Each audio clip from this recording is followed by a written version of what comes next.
I can still hear Eliza's screams. So sharp, the noise cut me open more than any knife. 1 second we were walking hand in hand, talking about baby names and choosing nursery paint. The next second, 3 men came out from behind a parked car, grinning. Nice night for a walk, one spat.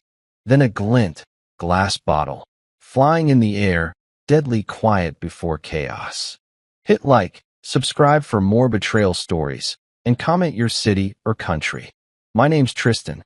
I spent years as a Navy SEAL, but nothing prepared me for the way fear feels when someone you love is in danger.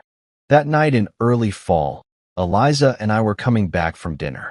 She was 6 months pregnant, glowing, her belly stretching her blue sundress. I remember thinking how happy she looked under the streetlight. Suddenly, out of nowhere, 3 guys stepped into our path. They weren't nervous or desperate. They looked excited, prowling for trouble. The tallest held a baseball cap, low over his eyes. Wallet. Phone. Now he barked. I'd faced danger before, so I kept calm, handed him my wallet and phone without a word. But Eliza hesitated, clutching her purse tight. That's when the leader's mouth twisted. He hated being ignored. He shouted at his friend, "Get the bottle." For a split second, I saw a flash in the street lamp. A bottle clear as ice, filled with something that shimmered wrong. Before I could move, before I could do one thing to stop it, he threw it straight at Eliza's stomach. The bottle cracked against her skin, liquid splashing everywhere. I heard her scream, "Hi," desperate, raw. The acid sizzled, eating through her dress, her skin. I dove to cover her, my arms burning, but not fast enough.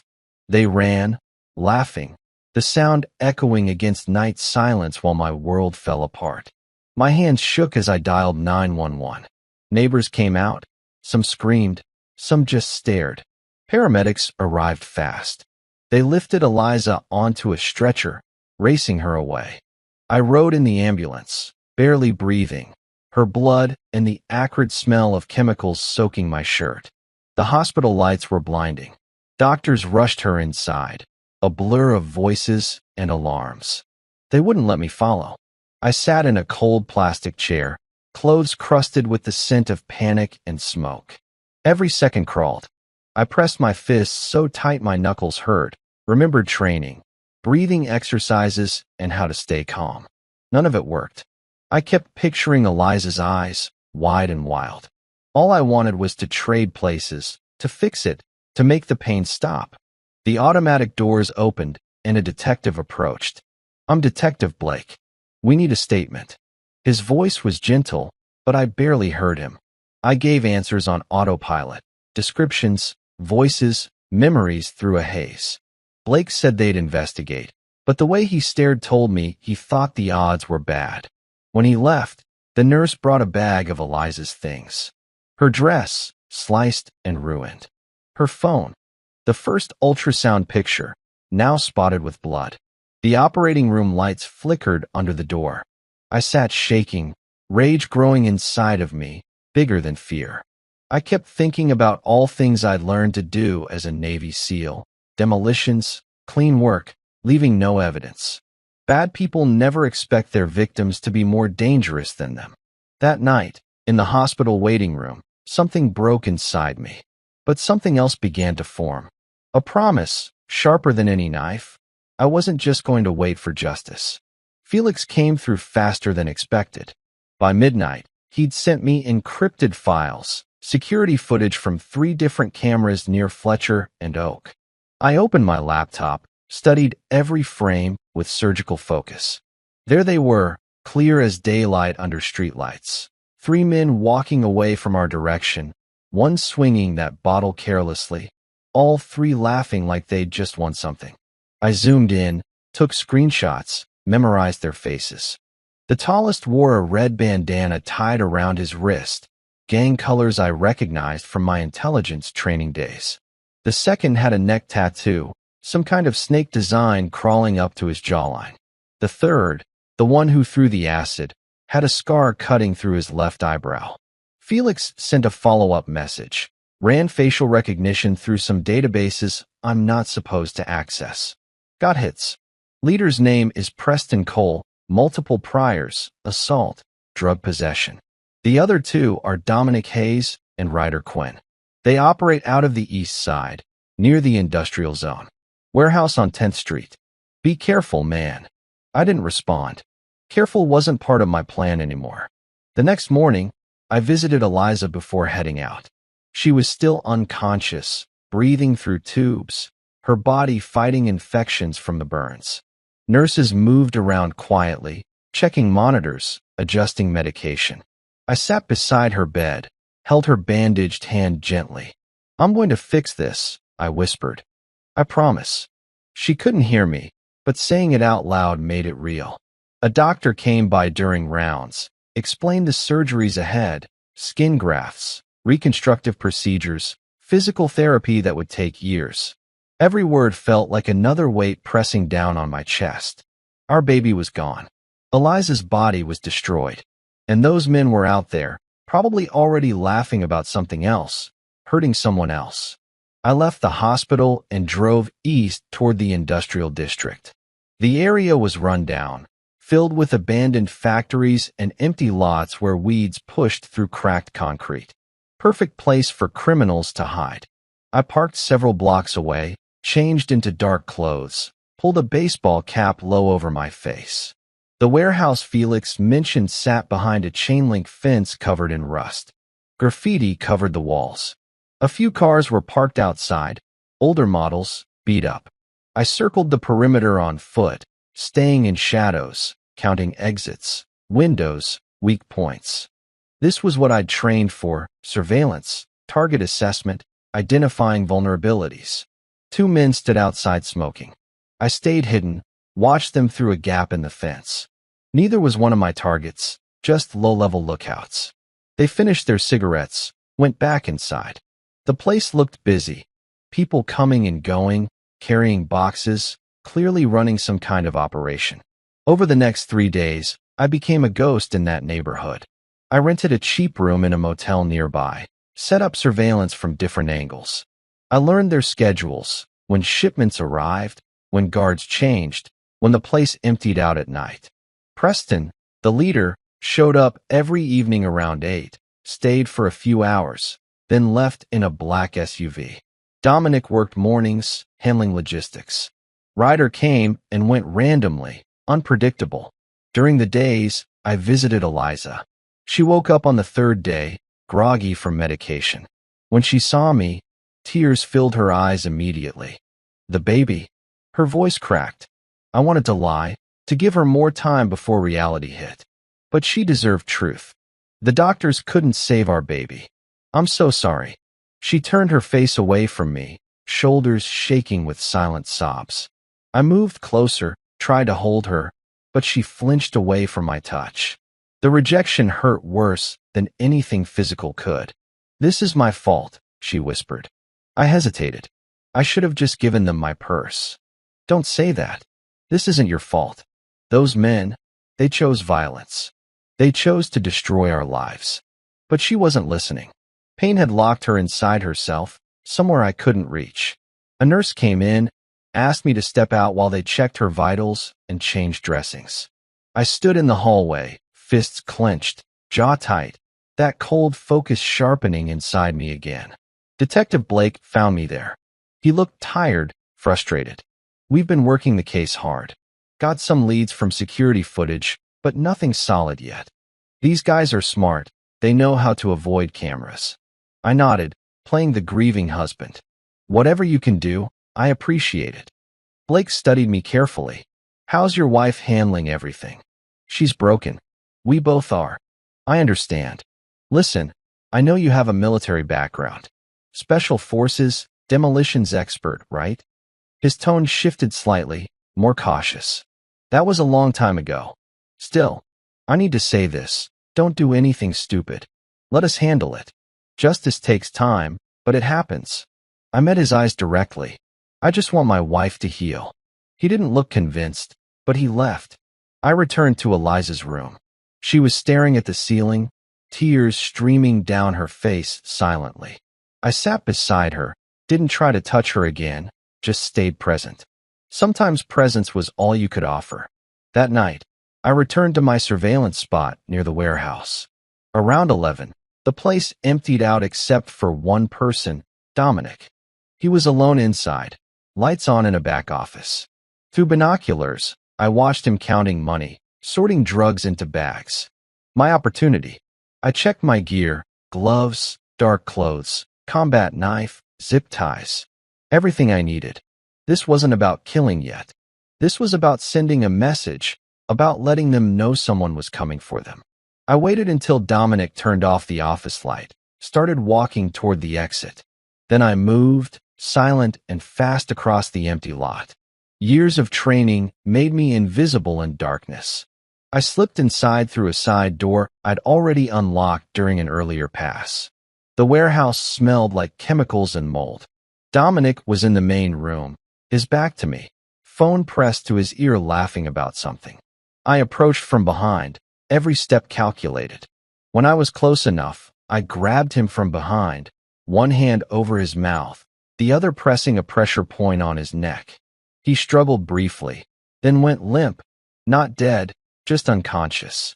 I dragged him to a back storage room, tied his hands and feet with zip ties, duct taped his mouth. He'd wake up in a few minutes. I wanted him awake for what came next. While I waited, I planted small explosive charges around the warehouse. Nothing lethal, just enough to cause controlled fires, to destroy their operation, to terrify them. Dominic's eyes fluttered open. When he saw me standing over him, recognition hit. He remembered me from that night. Fear flooded his face. I leaned close, spoke quietly. Remember the pregnant woman? The one you laughed about while her skin melted? He tried to scream through the tape, thrashing against the restraints. Your friends are next. Tell Preston and Ryder someone's coming. Tell them to sleep with their eyes open. I stood up, walked toward the exit. Behind me, I heard Dominic's muffled screams. I triggered the first explosive remotely from outside. Fire bloomed inside the warehouse, controlled but devastating. I was already 3 blocks away when sirens started wailing. This was just the beginning. They'd taken everything from me. Now I was going to show them what real fear felt like. The news the next morning ran the warehouse fire as a drug operation gone wrong. Police found Dominic tied up outside, hysterical, babbling about someone coming for them. Detective Blake called me around noon while I was sitting in Eliza's hospital room. Where were you last night between 11 and midnight? His voice was sharp, suspicious. Here, at the hospital. You can check the visitor logs. Silence on the other end. I'd actually signed in at 10:45, stayed visible near the nurse's station until 12:30. Alibi established before I ever went near that warehouse. Planning ahead was everything. Dominic Hayes gave a description, said someone grabbed him, threatened him about a pregnant woman, then set the place on fire. Sounds like he's got enemies. Drug dealers usually do. Blake wasn't buying it completely, but he had nothing concrete. Stay available. Don't leave town. I hung up. Eliza was awake, staring out the window. She'd barely spoken since learning about the baby. The doctor said depression was normal after trauma this severe, that she'd need therapy, time, patience. But watching her withdraw further into herself every day was torture. The police called. I said gently, "They're making progress on the case." She didn't respond, just kept staring at nothing. I wanted to tell her everything, that I'd found them, that I was making them pay, but she didn't need that burden. This was my war to fight. Over the next week, I dove deeper into surveillance. Felix sent me everything he could find: Preston's home address, his girlfriend's apartment, his mother's house. Ryder lived in a rundown duplex near the docks. Dominic was recovering in a hospital under police protection, paranoid and broken. Preston was the real target. He gave the orders that night, decided our lives were worthless entertainment. I needed to understand him completely before making my move. So I followed him everywhere, to the gym, to restaurants, to meetings with other gang members. He drove that black SUV like he owned the streets, never looking over his shoulder, never afraid. That confidence was going to kill him. I also learned he was smart. After the warehouse fire, he hired private security, 2 bodyguards who rotated shifts, never leaving him alone. That complicated things, but didn't make them impossible. Navy SEAL training taught me that every security system has holes. You just need patience to find them. Meanwhile, Eliza's physical condition slowly improved. Doctors performed the first skin graft surgery, taking healthy tissue from her thigh to repair some of the damage on her abdomen. She woke from anesthesia crying, asking why they saved her, why they didn't just let her die with the baby. Those words broke something inside me. "Don't say that," I pleaded, holding her hand carefully. "I need you. We're going to get through this." "How?" Her voice was hollow, empty. "Our baby's gone. I'm destroyed. Every time I look at my body, I'll remember what they did. How do we come back from that?" I didn't have answers.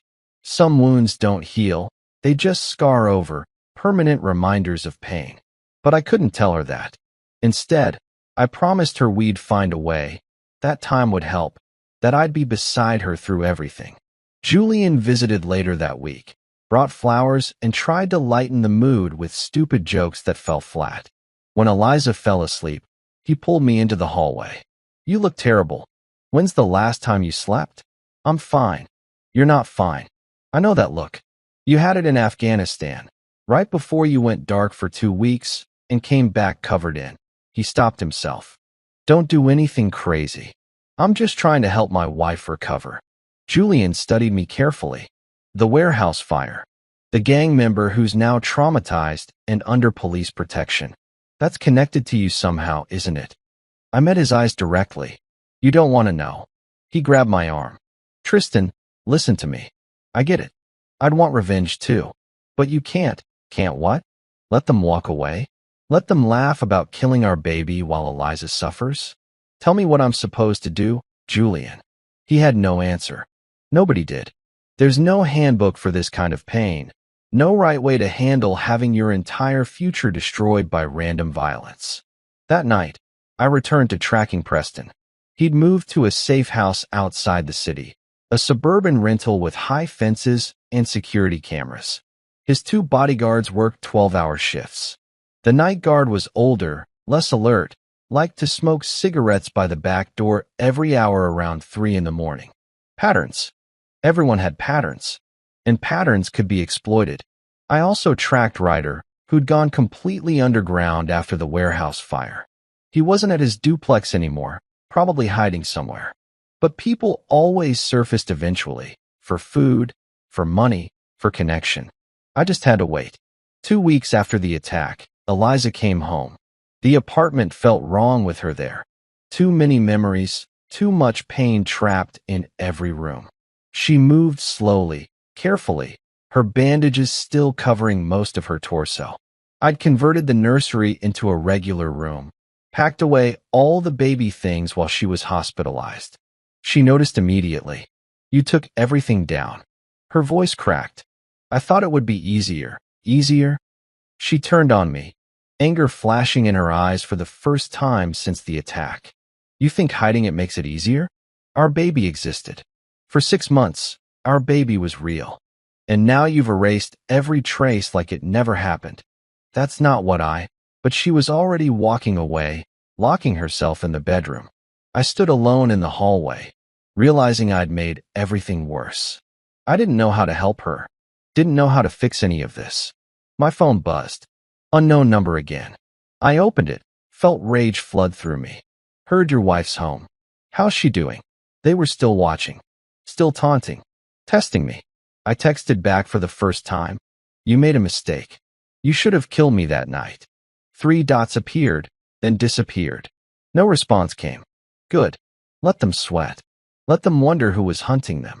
I opened my laptop, pulled up the surveillance footage Felix had sent from Preston's safe house, studied the guard rotations, the camera blind spots, the neighbors' schedules. I had everything I needed. Now it was time to move from watching to acting. Time to show them that some people don't forgive. Some people don't forget. And some people have skills that turn grief into something far more dangerous than they could ever imagine. Preston's safe house had a weakness. Every Tuesday night, Both bodyguards left for exactly 40 minutes to pick up a drug shipment from a supplier across town. Preston stayed alone during that window, probably thinking his cameras and locked doors were enough protection. They weren't. I watched from a car parked 3 houses down, hood up, face hidden. At exactly 9:30, both guards drove off in the SUV. I gave it 5 minutes, then moved. Black clothes, gloves, a small backpack with everything I needed. The back fence was easy. I'd already cut the bottom section 2 nights before, just enough to slide under without triggering motion sensors. The cameras covered the doors and driveway, but there was a blind spot near the basement window. I'd practiced this entry twice already when the house was empty during the day. Now I dropped down, used a glass cutter, reached through, unlocked it from inside. Silent. Clean. The basement was dark, filled with boxes and old furniture. I moved upstairs carefully, listening. Music played somewhere above, rap, bass thumping. Preston was in the living room. I could hear him talking on the phone, laughing about something. I reached the main floor, stayed in the shadows of the hallway.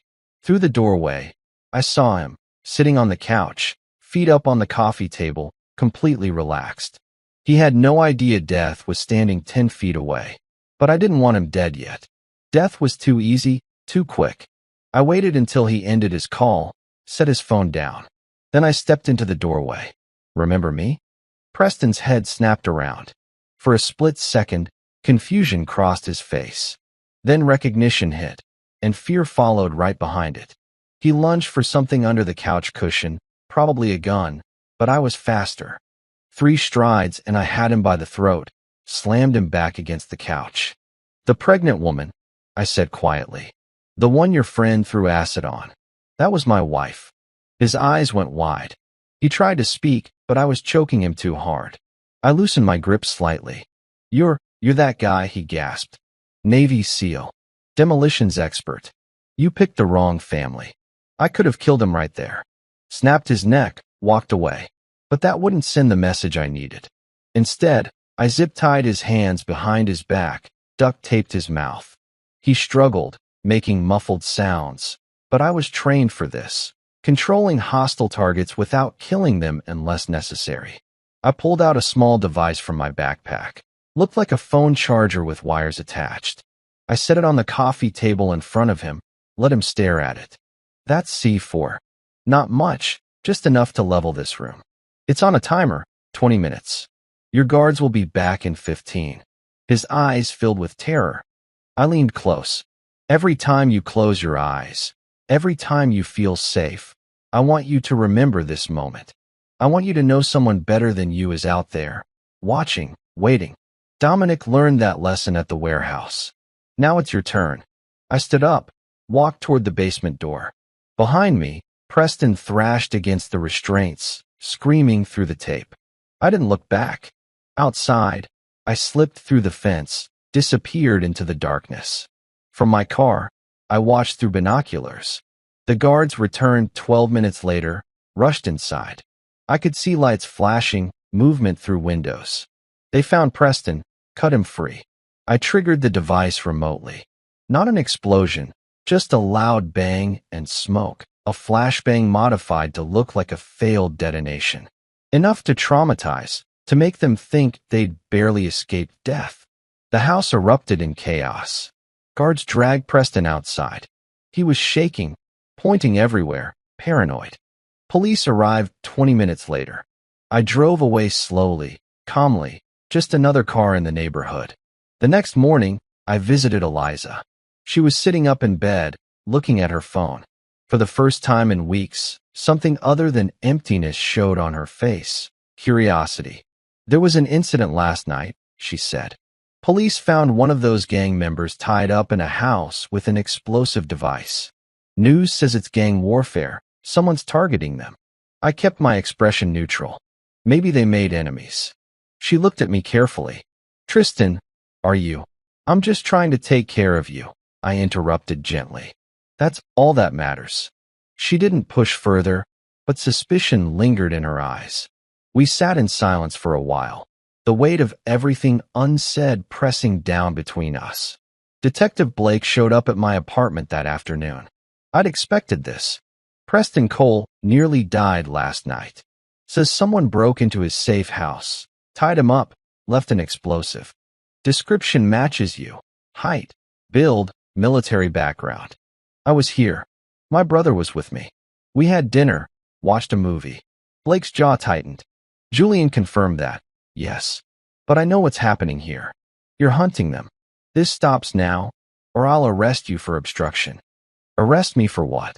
Being home with my brother while some gang member got what was coming to him. We stared at each other. Blake couldn't prove anything, and we both knew it. Your wife needs you, he said finally. Don't throw your life away for revenge. After he left, I sat on the couch, staring at nothing. Blake was wrong about one thing. This wasn't just revenge. This was justice. The kind courts couldn't deliver, the kind that required getting your hands dirty. My phone buzzed. Felix sent photos from social media. Ryder had surfaced, posted from a motel outside the city. Stupid. Criminals always made mistakes when they got scared. I had his location now. 2 down, 1 to go. But as I planned my next move, Eliza's words echoed in my mind. Are you, she knew. Maybe not the details, but she sensed what I was doing. And part of me wondered if she'd stop me or thank me when this was all over. Either way, I couldn't stop now. Not until every person who destroyed our lives understood what real fear felt like. Not until justice, my kind of justice, was finally served. Ryder's motel was exactly the kind of place people hid when they were running. Cheap, cash only, no questions asked. Room 14, ground floor, curtains always drawn. Felix confirmed he'd been there 3 days, barely leaving except for fast food runs. But I didn't go after him directly. Not yet. Fear was a better weapon than violence when you wanted someone to break completely. I started small. The first night, I slashed 2 tires on his car while he slept. The next morning, I watched from across the parking lot as he discovered the damage, his head whipping around frantically, looking for threats. He called someone, probably Preston, arguing loudly on the phone. The second night, I left a note under his windshield wiper. I know where you sleep. Through my binoculars, I saw him find it, watched the color drain from his face. He packed immediately, checked out within an hour. Felix tracked his new location by that evening. Another motel, 15 miles east. I followed, left another note on his car. Running won't help. This pattern continued for a week. Every time Ryder found a new hiding spot, I found him within hours. Small messages, harmless actions that slowly destroyed his sanity. A photo of him sleeping slipped under his door. His food order at a drive-thru changed mysteriously to include a note. I'm always watching. Preston was getting the same treatment. After the safe house incident, he'd moved to a fortified apartment with round-the-clock security. But security couldn't stop psychological warfare. I hacked his email through Felix, sent messages from his own account to his contacts. I'm sorry for what I did. She was pregnant. I posted his address on criminal forums, made him a target for rivals. His paranoia grew. Felix showed me security footage from outside Preston's building. He barely left anymore, jumped at every sound, trusted nobody. Meanwhile, Dominic remained in psychiatric care. The warehouse fire and my threat had broken something in him. According to hospital records Felix accessed, he had panic attacks, refused to sleep, kept saying someone was coming to finish what they started. Good. Let them all suffer the way Eliza suffered. But watching Eliza was harder than watching them. She'd started physical therapy for her burns, every session leaving her exhausted and crying. The skin grafts were healing, but the scars would be permanent, thick, discolored tissue covering her abdomen where our baby should have been. One afternoon, she asked me to help her change bandages. When I saw the full extent of damage for the first time, my hands shook. The acid had eaten through layers of skin, leaving twisted patterns that would never fade. Don't look at me like that, she whispered, tears streaming down her face. Like what? Like I'm broken. Like you can't stand to see me. I pulled her close carefully, mindful of her injuries. You're not broken. You're the strongest person I know. But she pushed away. I see it in your eyes, Tristan. Every time you look at me, you see what they did. You see the baby we lost. How are we supposed to move forward when all we do is remind each other of that night? I had no answer. She was right. Every moment together was a reminder of what we'd lost, what they'd stolen from us. That night, I escalated the psychological warfare. I planted fake explosive devices in both Ryder's and Preston's cars. Just empty boxes with blinking lights and beeping sounds. When they discovered them, both called police immediately. Bomb squads were dispatched, roads blocked off, news cameras everywhere. The news reported it as gang intimidation tactics. Police found nothing dangerous, just props designed to terrify. Detective Blake called me again. Where were you between midnight and 3 this morning? Sleeping. Alone. My wife stayed at her mother's house tonight. Convenient that you have no alibi during the exact time these devices were planted. Sounds like those guys have serious enemies. Maybe they should have thought about that before hurting innocent people. Blake's voice dropped dangerously low. I know it's you. I can't prove it yet, but I will. And when I do, you're going to prison for a very long time. Then I guess you better find proof, detective. I hung up. Blake was getting too close, asking too many questions. I needed to finish this soon before he connected enough dots to make an arrest. Julian confronted me that same evening, showed up at my apartment furious. The police came to my work asking about you, about your alibi for multiple nights. What are you doing? Protecting my family. By becoming a criminal? By risking prison? Eliza needs you here, not locked up for revenge. Eliza needs justice. The system failed us. Those men threw acid on a pregnant woman, and they're walking free. So yes, I'm doing something about it. Julian ran his hands through his hair, frustrated. This isn't justice, it's obsession. You're destroying yourself. They destroyed us first. He left without another word. I knew he was right on some level. This was consuming me, changing me into something darker. But I couldn't stop. Every time I saw Eliza's scars, every time I remembered our baby's ultrasound picture covered in blood, the rage returned stronger than before. 2 days later, Ryder cracked. Felix intercepted a call between him and Preston. Ryder was hysterical, begging to go to police, to confess everything, to get protection. Preston screamed at him, called him weak, threatened to kill him if he talked. That gave me an idea. If Ryder wanted police protection, maybe I'd give him a reason to run straight to them. I waited outside his newest motel at 2 in the morning. When he stumbled outside for a cigarette, I stepped from the shadows. He saw me, froze completely, cigarette falling from his lips. Remember me? I asked quietly. He ran, scrambled for his room, hands shaking so badly he dropped his keys twice. I didn't chase him, just stood there, letting him see me, letting fear do the work. He locked himself inside. Through the window, I watched him grab his phone, dial frantically. Police would arrive soon. I disappeared before they got there. The next morning, news reported that Ryder Quinn had turned himself in, confessing to multiple crimes including the acid attack.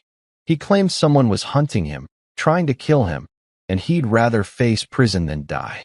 1 down, 2 to go. But when I told Eliza that one of her attackers had confessed, her reaction wasn't relief, it was emptiness. Does it change anything? She asked. Does his confession bring our baby back? Does it undo my scars? No, it didn't. And maybe that was the truth I'd been avoiding. Revenge couldn't heal us. It could only balance the scales of pain. But I was too far gone to stop now. Ryder's confession changed everything. His lawyer made a deal, full testimony against Preston and Dominic in exchange for reduced charges. The district attorney was building a case, finally taking the attack seriously now that they had someone willing to talk. But that meant Preston would disappear soon. Men like him didn't wait around for arrests. They ran, crossed borders, vanished into countries without extradition treaties. I had maybe 72 hours before he was gone forever. Detective Blake called me in for questioning again. This time his tone was different, more aggressive, more certain. Ryder Quinn says someone's been terrorizing him for weeks. Slashed tires, threatening notes, photos of him sleeping. He's convinced this person is connected to the acid attack victim, meaning you. Sounds paranoid. Drug users often are. He described tactics consistent with military psychological operations. Controlled fear campaigns, surveillance, intentional pattern disruption. That's SEAL training, Tristan. I met his eyes calmly. Half the private security guys in this city have military backgrounds. Could be anyone. Blake leaned forward. Here's what I think happened. You tracked these men down using skills and contacts from your Navy days. You've been systematically breaking them psychologically because you're smart enough to know murder would get you caught. But intimidation? Harder to prove. Interesting theory. Got any evidence? His jaw clenched. Not yet. But I'm watching you. One mistake, and I'll have everything I need to put you away for years. Your wife's already lost enough. Don't make her lose you too. After he left, I sat in the interrogation room alone, thinking. Blake was right about one thing. Eliza had lost enough. But he was wrong about my endgame. This wasn't about psychological torture anymore.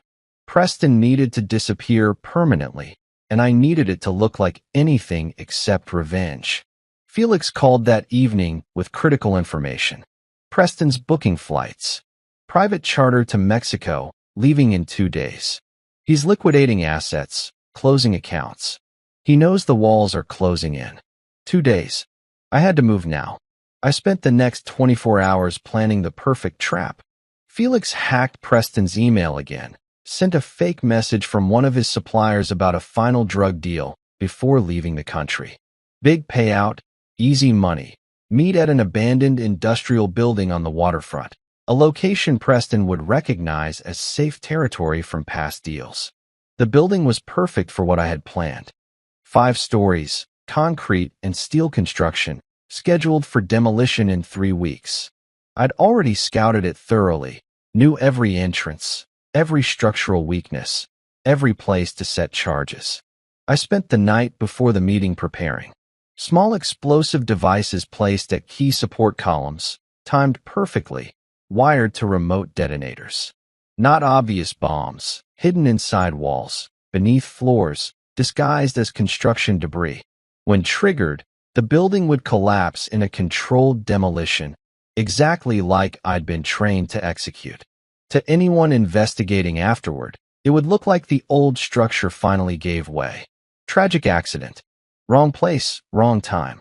Preston arrived exactly on schedule. 9 p.m., 2 bodyguards flanking him, guns visible under their jackets. They entered the building cautiously, scanning for threats. I watched from across the street through a scope, waiting for them to reach the 3rd floor where the meeting was supposed to happen. They climbed the stairs, footsteps echoing in the empty structure. When all 3 were positioned in the center of the 3rd floor, exactly where I needed them, I triggered the first sequence.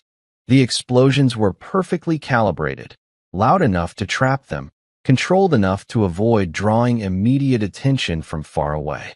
Support columns on floors 1 and 2 gave way, cutting off their exit route. Dust and debris filled the air. I could hear shouting, panic.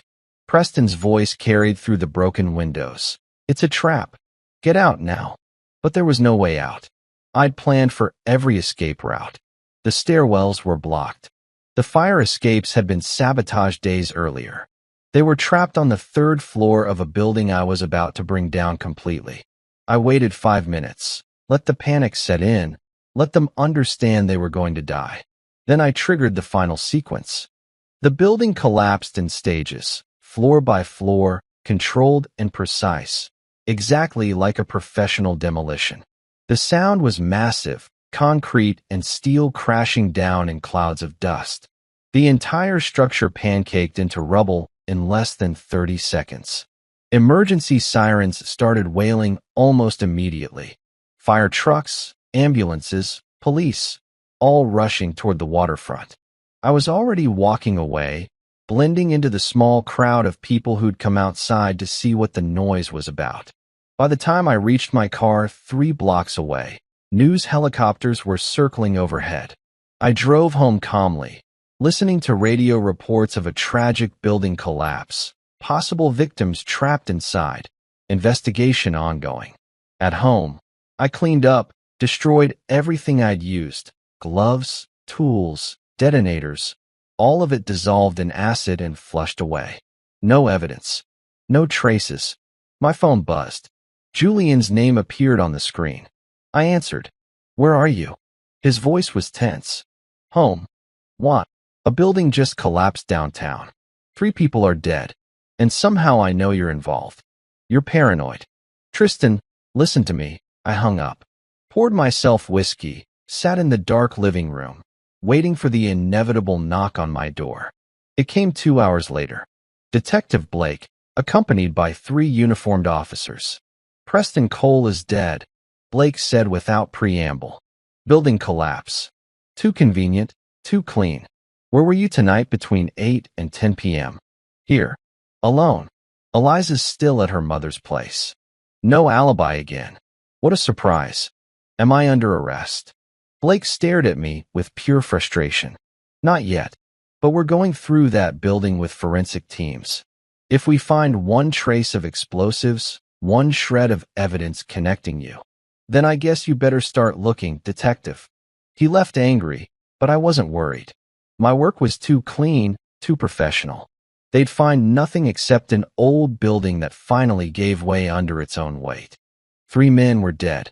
The ones who'd destroyed my family, who'd killed my child, who'd scarred my wife forever. Justice, my kind of justice, had been served. But as I sat alone in the darkness, whiskey burning in my throat, I felt nothing. No satisfaction. No relief.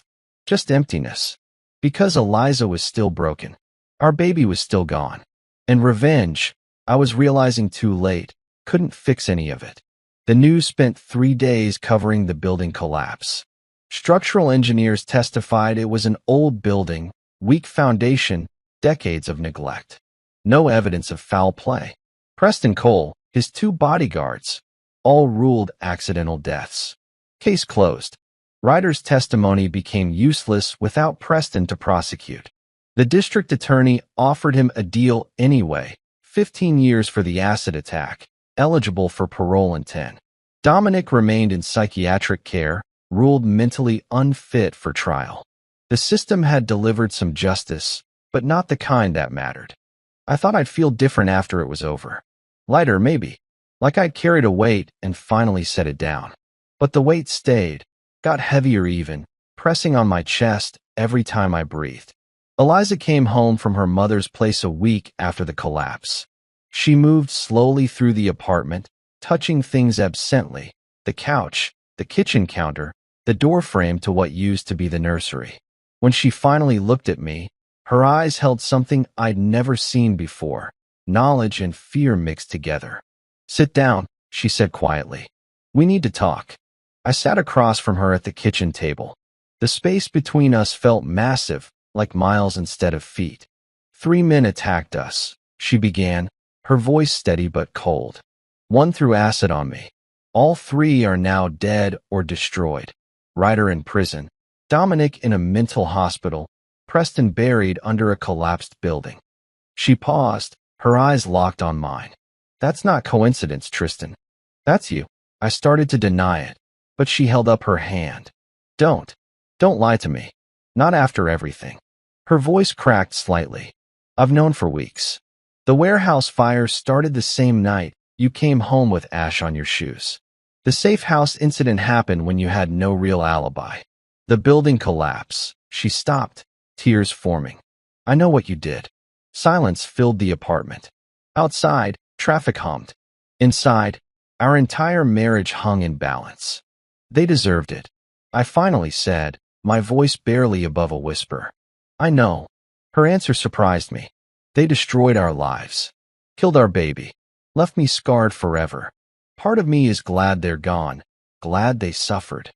She wiped her eyes angrily. "But the other part of me is terrified of you. Terrified of what you became. what you're capable of. I did it for us.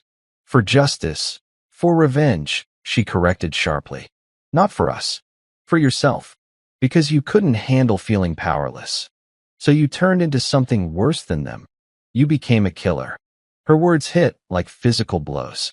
I'm nothing like them. They attacked innocent people for fun.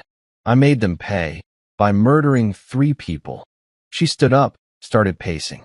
Do you know what that makes you, Tristan? A murderer. And I'm married to you. I share a bed with someone who plans executions like their dinner plans. What was I supposed to do? My voice rose, frustration boiling over. Let them walk away? Let them laugh about killing our child? The police weren't going to stop them, so you decided to be judge, jury, and executioner? She spun to face me. You didn't ask me, didn't consider what I wanted.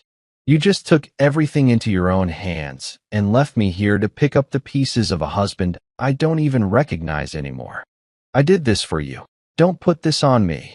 She slammed her hand on the table. I never asked you to kill anyone. I never wanted blood on your hands. I just wanted you here, helping me heal, being the man I married. But instead, you turned into a ghost, disappearing at night, lying about alibis, obsessing over revenge while I fell apart alone. The truth of her words broke something inside me. While I'd been hunting them, planning their destruction, Eliza had been suffering alone. I'd been so focused on making them pay, I'd forgotten to help the one person who actually needed me. I'm sorry, I whispered. I thought if I made them suffer, it would fix things. Make us whole again. She laughed bitterly, tears streaming down her face. Nothing can make us whole, Tristan. Our baby is gone. My body is destroyed. And now my husband is a killer. How do we come back from that? I had no answer.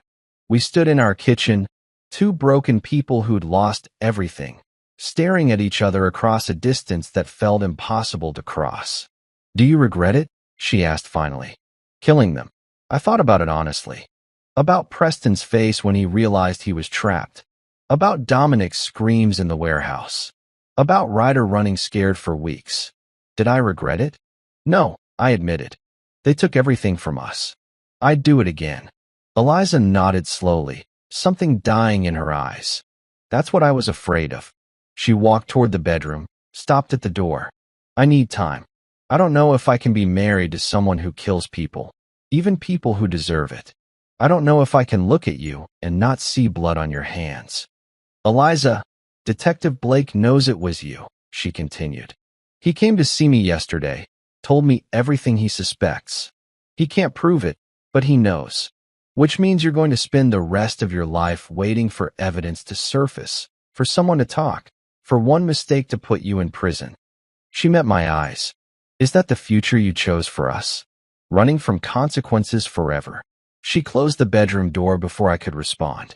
I stood alone in the kitchen, her words echoing in the empty space. Blake knew. Eliza knew. And neither could prove it, but both would always look at me differently. I'd won my war against them, executed perfect revenge. But in the process, I'd lost something more valuable than victory. I'd lost the woman I'd done all of this for. I'd lost myself in the process of making them suffer. For the first time since that night in the park, I wondered if revenge had been worth the price. If justice by my own hands had actually solved anything, or just created new wounds that would never heal. In the bedroom, I heard Eliza crying, deep, broken sobs that tore through the walls. And I realized with crushing certainty that killing them hadn't brought our baby back, hadn't healed her scars, hadn't fixed us. It had just added more pain to a situation already drowning in it. The next 3 weeks felt like living with a stranger. Eliza moved through the apartment like a shadow, barely speaking, avoiding eye contact. She slept in the guest room. I stayed in the living room most nights, unable to face the emptiness of our bed. Detective Blake stopped calling. The building collapse investigation concluded with structural failure as the official cause. Preston's death was ruled accidental. I'd gotten away with it completely, but the victory tasted like ash. Julian came by one afternoon, found me sitting alone in the dark apartment. He didn't say anything at first, just sat down across from me, studying my face. You look terrible, he finally said. Thanks. Eliza's staying with Mom. Did you know that? I nodded. She'd left 2 days ago with a suitcase, said she needed space to think. I hadn't tried to stop her. She told Mom everything. Julian continued carefully. What happened to her? The baby, what she thinks you did to those men. My stomach tightened. What did Mom say? She's worried. About both of you. She thinks you need help. Real help. Therapy, maybe marriage counseling. I laughed bitterly. Marriage counseling? For what? So we can talk about how I killed 3 people while my wife decides if she can still love a murderer. Julian leaned forward. Did you kill them? I met his eyes directly. What do you think? I think you're capable of it. I think losing your baby broke something inside you. And I think you did what you thought was right, even if it was wrong. He paused. But I also think you're destroying yourself with guilt now that it's over. He was right. Every night, I saw their faces, Preston's terror as the building came down, Dominic's screams, Ryder's panic. I told Eliza I didn't regret it, but that was a lie. Not regret for killing them. They deserved what they got. Regret for what it cost me. For losing Eliza in the process. She won't even look at me anymore, I admitted quietly. Every time she tries, all she sees is blood. Then give her time. Let her process this. And figure out who you want to be now that the revenge is over. After Julian left, I sat alone thinking about his words. Who was I now? Not the man Eliza married. That version died the night they attacked us. Not the Navy SEAL I used to be. I'd left that behind years ago. I was something in between, something darker, shaped by loss and rage. A week later, Eliza called. Her voice sounded tired, distant. We need to talk. Can you meet me at the coffee shop on Madison Street tomorrow at 2? I agreed immediately. The next day, I arrived early, nervous in a way I hadn't felt since our first date years ago. When Eliza walked in, my breath caught. She looked thinner, paler, but there was something different in her eyes, a clarity that hadn't been there before. We sat across from each other, coffee between us neither of us drank. I've been in therapy, she started. Talking through everything. The attack, losing the baby, my scars, you. She folded her hands carefully. My therapist asked me what I wanted from this marriage moving forward. And honestly, Tristan, I don't know. Pain shot through my chest. Eliza, let me finish. Her voice was firm, but not angry. What you did, whether it was murder or justice or revenge, it happened. I can't change that. You can't take it back. Those men are gone because of you. And we both have to live with that reality. They deserved, maybe they did, she interrupted. Maybe they deserved everything you gave them. But that doesn't change what it's done to us. To you. You're not the same person I married. And I'm not the same person I was before they attacked me. Tears filled her eyes. We're both broken in different ways now. And I don't know if broken people can fix each other, or if we just keep cutting each other on our sharp edges. So what are you saying? My voice came out hoarse. You want a divorce? She hesitated, wiping her eyes. I'm saying I don't know what I want. Part of me is grateful you made them pay. Part of me is horrified by what you're capable of. And part of me just wants to go back to before any of this happened, when we were happy and expecting a baby and planning our future. We can still have a future, can we? She looked at me directly. Can we have a future when every time you look at me, you see what they did? When every time I look at you, I wonder if you're capable of killing again if someone crosses you. I had no answer to that. The truth hung between us, heavy and undeniable. I need more time, she finally said. I need to figure out who I am now, separate from this trauma, separate from you.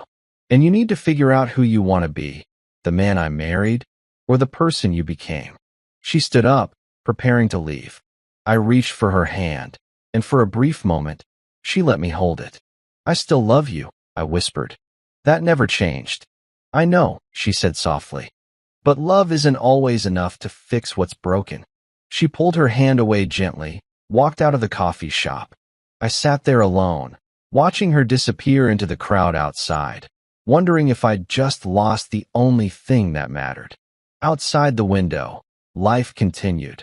People walking, cars passing, the world moving forward like nothing had changed. But my world had stopped the night they threw that acid, and I was starting to realize it might never start again. 6 months passed. 6 months of therapy, separation, and slowly learning to breathe again without feeling like I was drowning. Eliza and I met for coffee every week. Neutral ground, safe conversations. We talked about small things at first, weather, books she was reading, progress in her physical therapy. Slowly, carefully, we started talking about harder things, grief, guilt, whether forgiveness was even possible. One afternoon in early spring, she showed me something. We were sitting on a park bench, not the same park where it happened, somewhere new, somewhere without ghosts. She pulled out her phone, scrolled to a photo. "I've been painting again," she said quietly. "My therapist suggested art therapy, processing trauma through creation instead of destruction."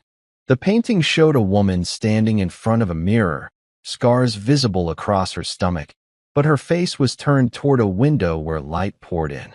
It was beautiful and heartbreaking at the same time. "That's incredible," I whispered.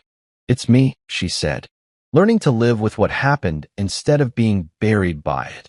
She looked at me directly. "My therapist says healing isn't about forgetting or erasing the past.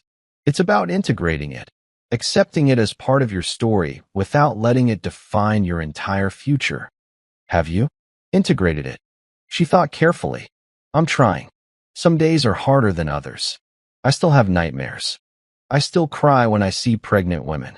But I'm learning to carry the pain without drowning in it." "And us?" I asked the question that had haunted me for months. "Is there still an us?" Eliza was quiet for a long time, watching children play in the distance, their laughter carrying on the breeze. "I don't know if we can go back to what we were," she finally answered. "Too much has changed. You did things I can never forget. I have scars I'll carry forever. Our baby is gone." My heart sank, but she continued.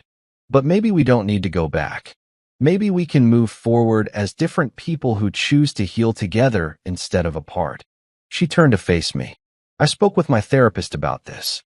She said relationships after trauma either break completely or transform into something stronger, deeper, built on truth instead of illusions." "What are you saying?" "I'm saying I want to try, not to fix what's broken, but to build something new from the pieces." Tears filled her eyes. "But I need you to promise me something, Tristan. No more secrets. No more violence. No more revenge. Whatever demons you're still fighting, you fight them in therapy, not in the streets." "I promise," I said immediately.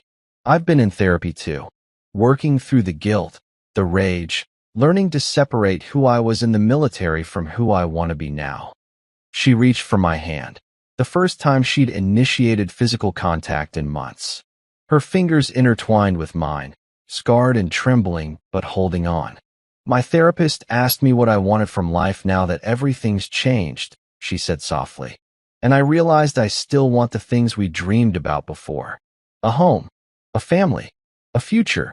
Hope flickered in my chest, fragile but real. A family. The doctors say I can still get pregnant, despite the scarring. It would be high risk, require monitoring, but it's possible. She squeezed my hand. "I'm terrified, Tristan. Terrified of trying again, of losing another baby, of reliving that pain. But I'm more terrified of letting what they did steal my entire future." "We'd do it together," I promised. "Every doctor's appointment, every moment of fear. I'd be there. I know you would." She smiled, small, tentative, but genuine. "That's why I think we can make this work." Over the following months, we rebuilt slowly.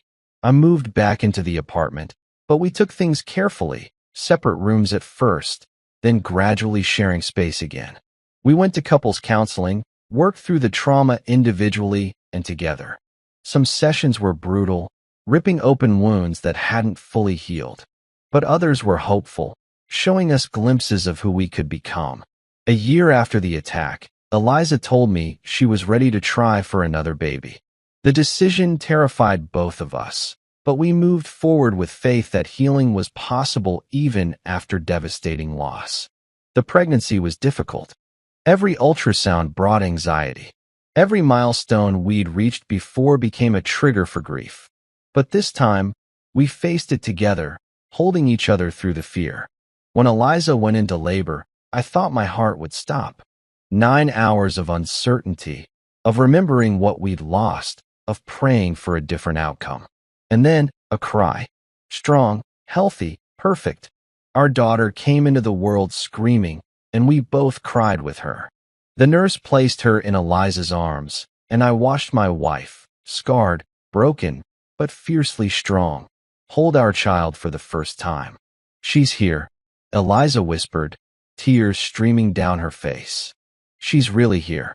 We named her Hope, because that's what she represented. Proof that life could grow from ashes, that beauty could emerge from devastation, that tomorrow didn't have to be defined by yesterday's pain. Holding Hope for the first time, feeling her tiny fingers wrap around mine, I understood something I'd missed during my quest for revenge. Justice didn't bring healing. Punishment didn't erase trauma. Only love, time, and the courage to keep living despite the scars could do that. The men who attacked us were gone. Ryder would spend years in prison. Dominic remained institutionalized. Preston was buried. I'd gotten my revenge, exacted my justice.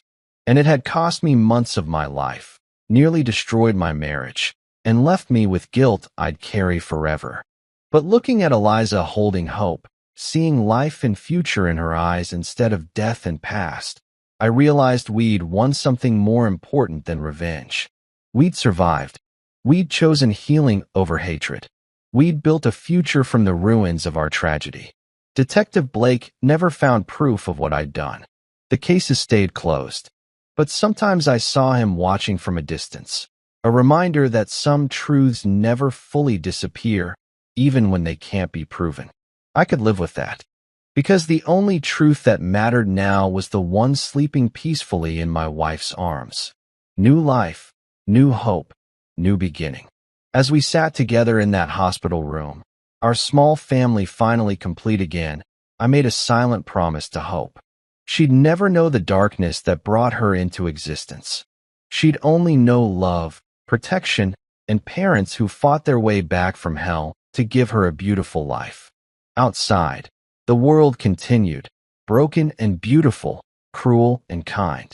But inside that room, holding my wife's hand while our daughter slept, I finally found peace. The past would always be part of us. The scars would never fully fade. But we'd learn to carry them without being crushed, to remember without drowning, to honor what we'd lost while embracing what we'd found. That was our victory. That was our justice. And that was enough.